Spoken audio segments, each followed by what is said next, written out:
Hello. This is Tanya R. Lewis with the Diary of Dating Over 50. Y'all see who's sitting next to me. My seat gonna be hot tonight. We have Terry T. Miles. You know what? When I looked up Terry T. Miles on Google, you know what it said? It said Terry T. Miles is compared to Tyler Perry because when he get ready to sit down at the table, he don't wait for nobody to invite him. He make his own table. That's what I Hmm. read on Google, y'all. So tell us a little bit about your upbringing, first of all. Let's start there. Pretty much young guy from out of Washington D.C., Southeast Washington D.C. I had the normal story, typical like everybody else. Coming up in, in the projects. Coming out of a household with all women, mother, grandmother, and sister. So turned to the streets to look for that father figure, and I got what I was looking for, um, which ended up, I say probably from 1985 to 1990, I probably seen three Christmases on the street. Um, as a juvenile coming up and then graduating to an adult, you know, I ended up getting sentenced to 20 years. Ended up doing 10. Hmm. Ended up doing 10 of it. In one of the most dangerous prisons in the world, which was Lorton, which was shut down next to Alcatraz Hmm. because it was ran by the inmates. Yeah. Um, I just being in maximum security for 2 years behind the wall and going to other federal prisons. I just made a promise to myself when I got out, I was going to pretty much, use my mind to make money legitimately Hmm. than I was in the streets. And so far, when I got out in '99, May 13th of '99, I just turned to this entertainment industry. Okay, let's put a pin in that. Let me ask you this. Mhm.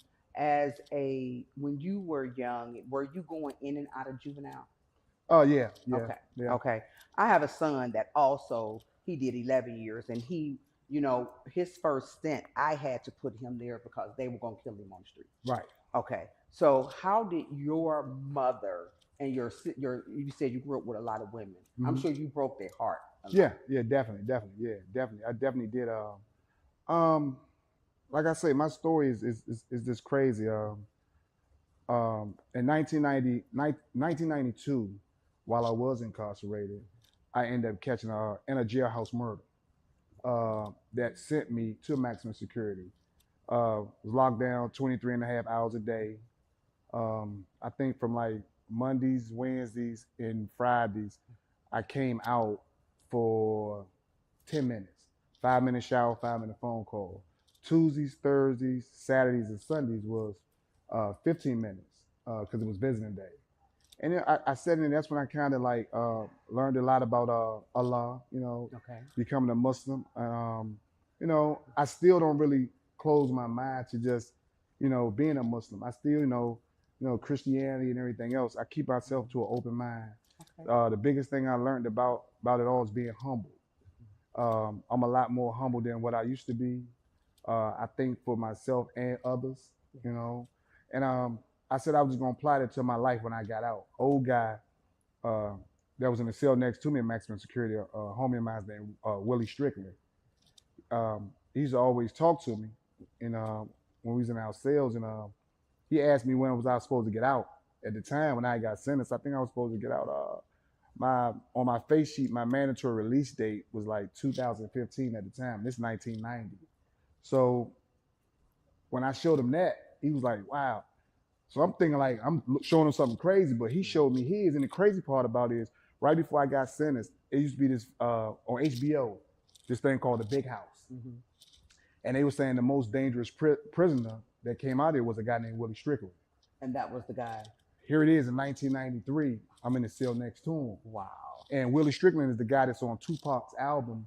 When Tupac first wrote he said I wrote this with a broken arm and a one eye. Yes, yes, yes. He was talking about Willie Strickland because Willie So Strickland got stabbed in his eye. tell me this.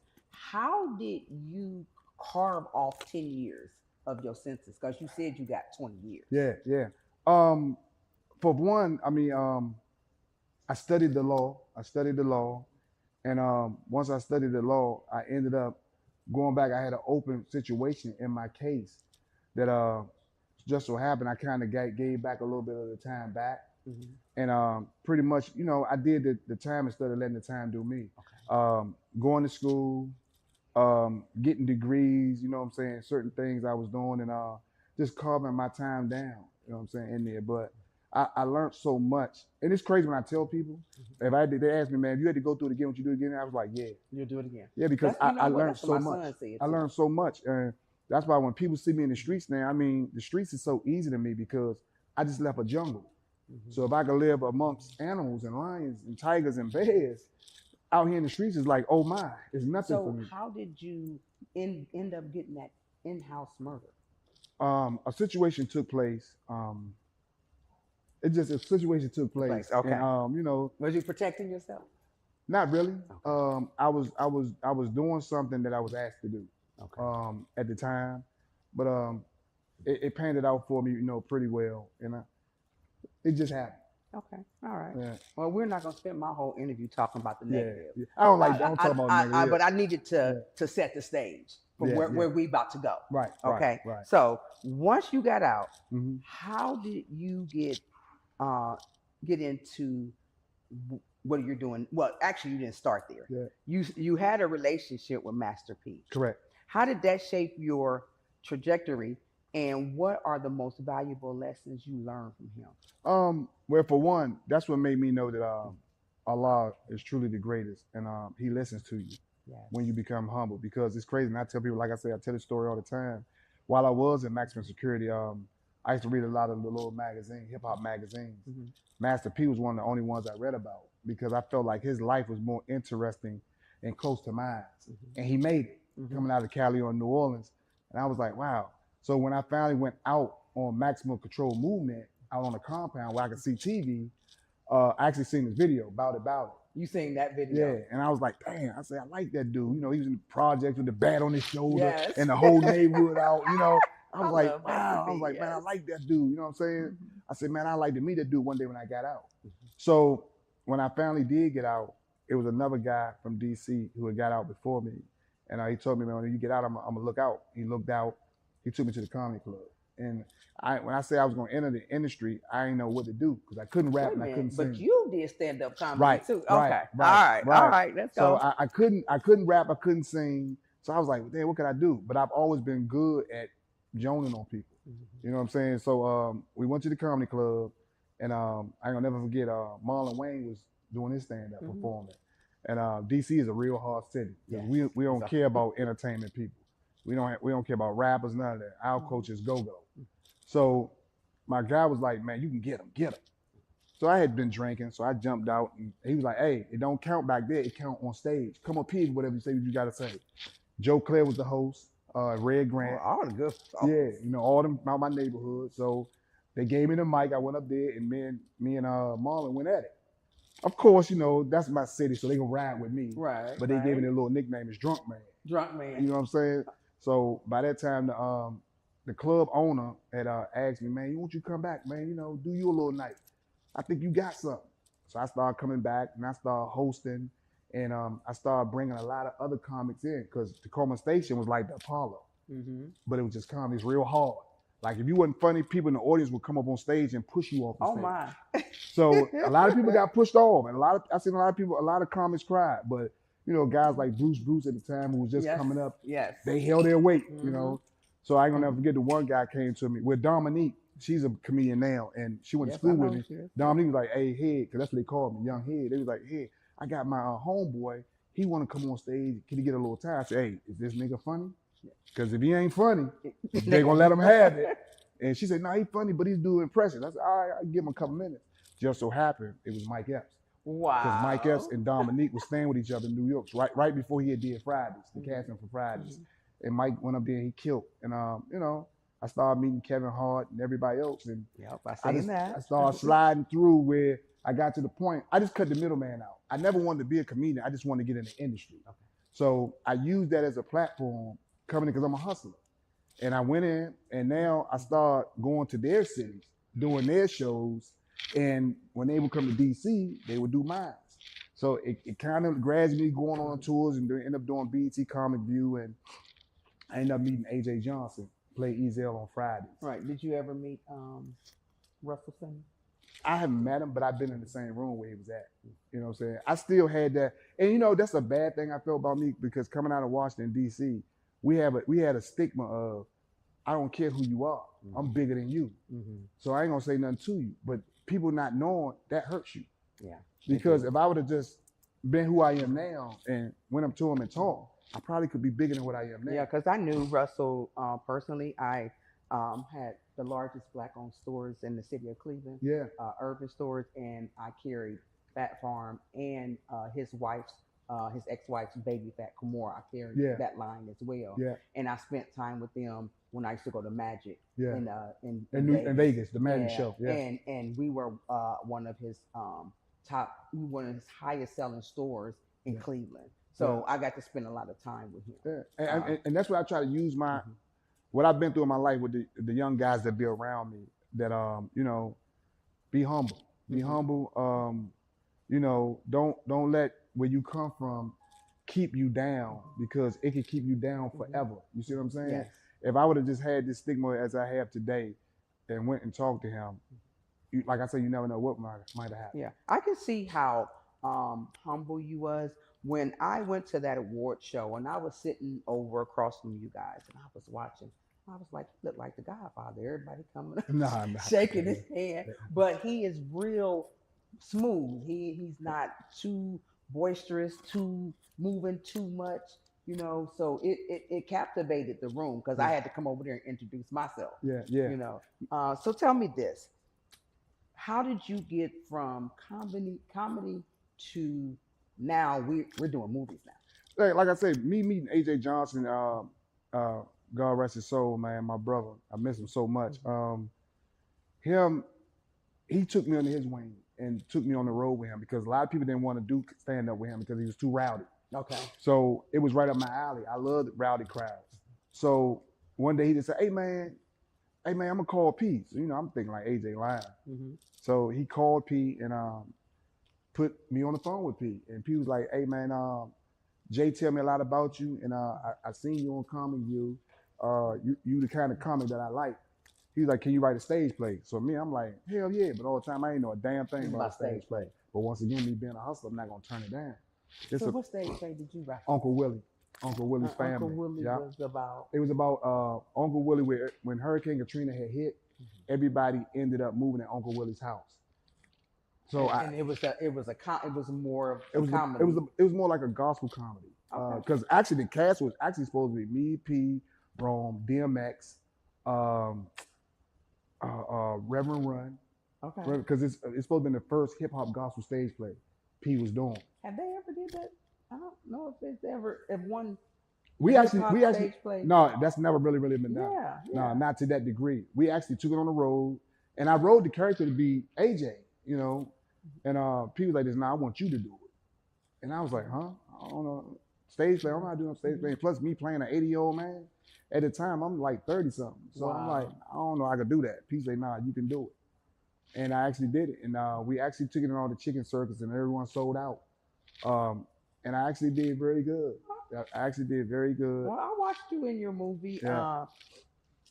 His and her. Yeah. I watched that. Yeah. And you were rowdy. You were.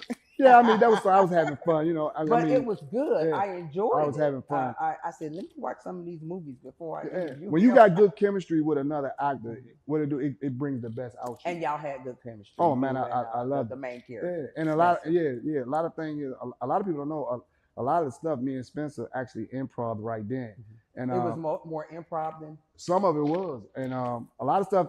That's what I say. Anybody that acted in a movie with me, I tell them, man, you got to be on point because even though I might have wrote it, I don't know what I might do at that time. Right. And a lot of stuff I did, and I was thinking that Spencer was going. And you got to catch up. You got to. But he never missed a lick, so we never had to retake it. So without a lot of stuff I did, he stayed in character the whole time and came right back just like that with it. Yeah. So I mean, you know, and that's good. You know, I want the actors around me to learn, and because I play real hard with them. But if you can't get past me, you can't get past Hollywood.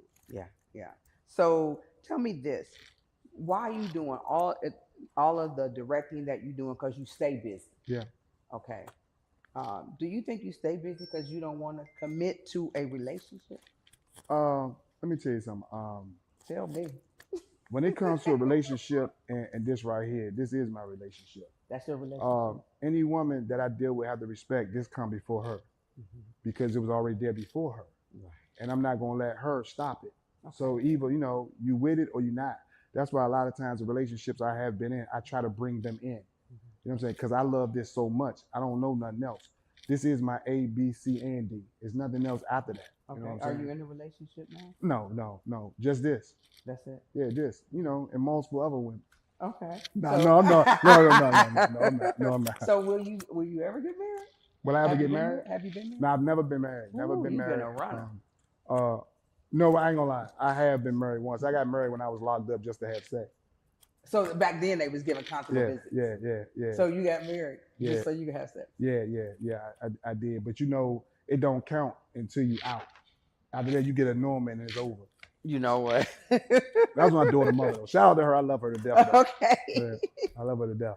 All right. So you already told me how you kind of navigate through Yeah.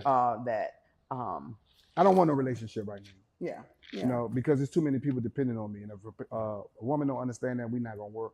Yeah, and it's a lot. I thought I wanted to be in a relationship, and between being a flight attendant and doing this right here, you got to fit in. Yeah, it's not gonna and make most sense. guys say, well, how am I going to date you? How am I going to see you?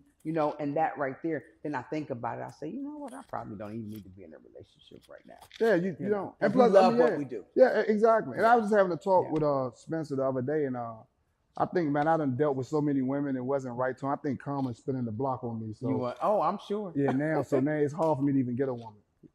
Because of the. I just feel like Carmen's like, nah, man, no, no, you can't have them. Get you Okay. together. Okay, so yeah, that inside work is Yeah. important. Yeah. So tell me this: what do you look for when you're signing new artists to a label, and how do you help them develop their careers? I see how you are with Spencer, and that was one of the reasons I came over to the table because I seen him, Trouble, and you, and how y'all was gelling over there. How do you pick new artists? To be honest with you, it's I guess it's like a gift that I have. Once I see a lot of people come to me and tell me they're ready, and I listen and I hear them out. But I have to feel it. I look for them being very ambitious. I look for them to be humble because if you can't listen, you can't learn. You can't learn, you can't achieve nothing. And I just see what I can see whatever they got in them to where I could bring it on screen the way they don't have to really work hard to overdo something. Because a lot of actors who haven't had classes, as Spencer Moses always tell people, classes, go to class. It's gonna be hard for you to be able to do anything. A lot of people feel like because you have this personality, you can go and just kill it. Do you think artists need to go to class? Yes. You do? Okay. And I mean, the only reason why I stress that because you got to understand, acting is not just your personality. It's things in a dungeon inside of you you have to unlock and bring out. Right. And if you don't know how to unlock that door, you're going to look horrible on camera. Yeah. You know what I'm saying? The only reason why I don't really attend classes like that because I'm the boss of my own stuff. That's so true. whatever I choose to do and what not to do, I don't care. Okay. So, I mean, but I don't want to put what I got on me on you if you're not doing it this way because it'll hurt you. Yeah. So how do you navigate being a filmmaker, director, and writer? How do you navigate through this maze in Atlanta, which is supposed to be the new Hollywood? I don't get with them. You don't. I don't get with lanes out here. I create my own lane. Mm-hmm. I'm not pressed to be with you. I'm not pressed to do none of that. So whatever I want to do is something I want to do. I don't have to go to castings and I don't have to do that. I create my own. I'm my own God. So that's how I maneuver through Atlanta. You got to think when I came to Atlanta, when nobody doing films but me and William Packer.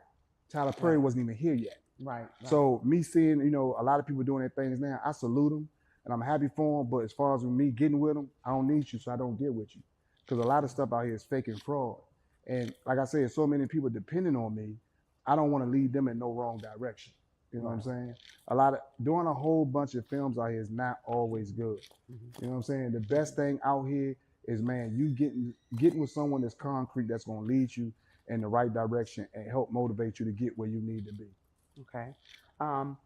So do you have children in the industry? No, I Yeah. won't let my kids You in the won't let your industry. kids be in the industry? No, my son, he plays professional basketball across seas. I'm proud of him, Shamari Miles. Mhm. And my daughter's an FBI agent. They good. Wow. Yeah, they good where they at. Okay. Okay. I don't even want them in this. Wow. It's a devilish industry. It's a devil's thing. Yeah. What qualities do you look for um, if you had to be in a relationship? What qualities do you look for in a woman? Loyalty. Okay. You have to have. You got to be loyal. You have to be that, and you have to have a high confidence in yourself. Mhm. I can't be with a woman who is still fighting insecurities, because what I do out here now, it's a lot of women around. Mhm. And if Yeah. you're not strong enough mentally, it's gonna damage the whole relationship. Because I seen boobs all over you at the awards show. Every time I Oh, turn they love around, me. They love somebody me. was They love me. they were love me. pressing. You know, they love, but you know what? I still try to respect them Mhm. to a degree. Like I say, I don't try to use what I have to get what I want from none of them. You know what I'm saying? So a lot of times, if I'm gonna deal with a woman, she ain't gonna be a woman really in the industry. Yeah. Because I want you won't to deal want me with for me. someone in the industry. Nah, I'm cool on that. If that was the case, I have 100 one. Why won't you date someone? Because they know Nah. they know what you go through. Because you know what? Dating a woman in the industry and you going home with her, one thing I've learned right now, you're gonna never have no peace because y'all talking about the same thing inside your home. I want someone differently now, because what I've learned, that I could talk about her day and I could talk to her about my day, and we can work on each other. If we both doing the same thing, coming in the household in the bed, that means the enemy is gonna be inside the house. Okay, I understand. Okay, so let's switch to this. You are getting ready to do this. You taking over Carnival. Okay. Yeah. We're about to take over. You and Tubi and Lex Entertainment are about to take over Tubi. Yeah. How did that come about? Well, people got to understand, like I said, before I left Washington, D.C., and you can Google all this, I've always been throwing cruises. I was doing comedy cruises.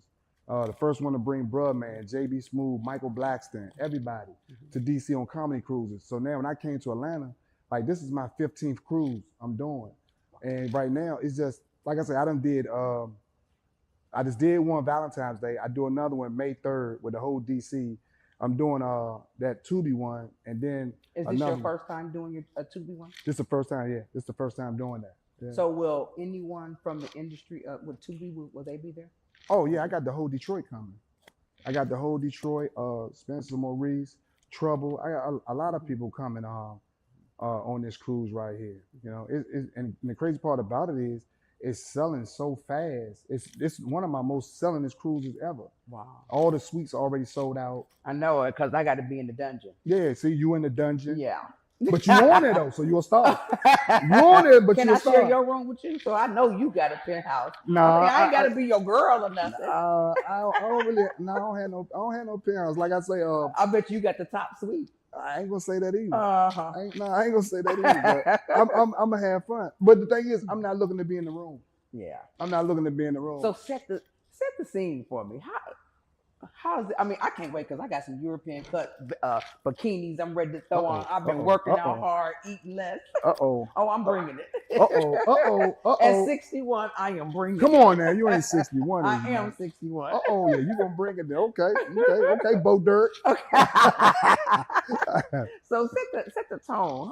What is it gonna be like? Because this is a must go to. Yeah, it's definitely a must go to. Like I say, Spencer Maurice, he's already set up the big hotel on the beach. Almost one whole floor is already sold out with the people coming in right now. I got my other travel agent.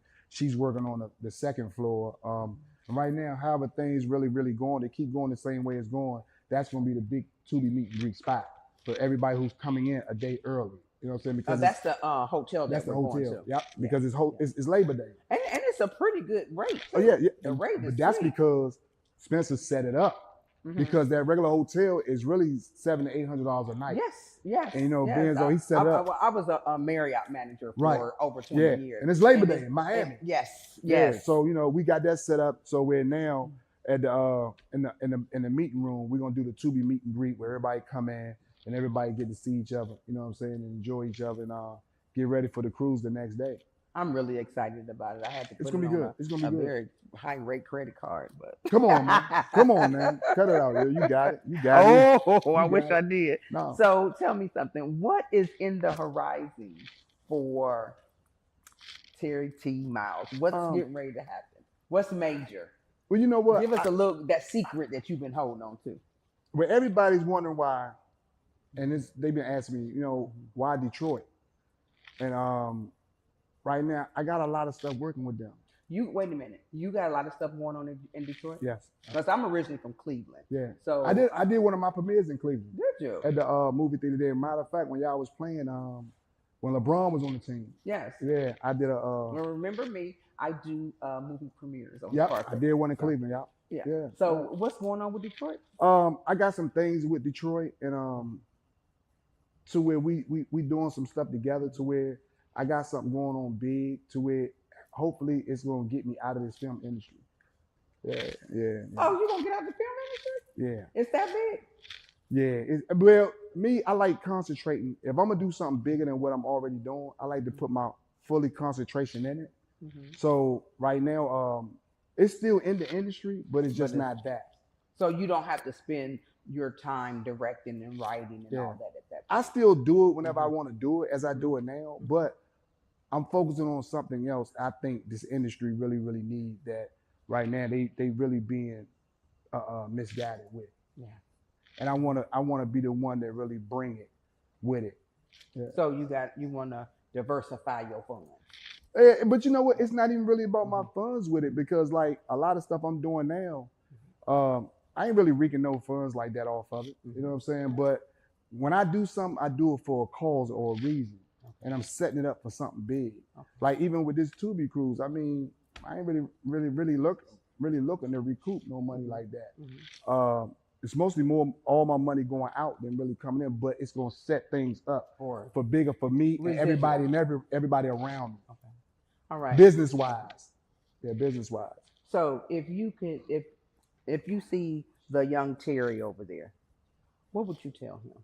Because so my son kind of went the path that you went. Right. He went to jail. I mean, he was in the streets. He was terrorizing. He founded a gang. He did all that, and he went to jail. And I kept telling him, you're gonna end up in big boy jail one day, and that's what he did. He ended up doing 11 years, and then he became Muslim as well. Yeah. Okay. So if you got a Terry sitting over there, what would you tell him? Be blessed because you made it. Be blessed. Be blessed. It's nothing you should ever worry about, or it's nothing out here in these streets that can ever bring you down, because people met you on your page, but they don't know your book, and you made it. So that's why I'm so humble now. So give him something. What was that turning point in your life that say, okay, no, this is not? I say probably about 3 years ago when I laid on the hospital table and they told me you got a 50-50 chance of living. And I still smiled and went through it. And they say it's gonna be an 8-hour surgery, but I came out in 4. And I'm still big and healthy man. I'm still here today. No, I had a triple bypass. You might have been, but you sexy, Terry. Oh, I know. Let me go on and lay that on you. Okay? Stop. Well, we women, we like big and sexy. I don't know what you're talking about. Yeah. So, was it a heart attack? No, I had a triple bypass heart surgery. Wow. And, but I'm just happy I made it. Yeah. Because my valves was closed. My arteries was closed. And you don't drink or?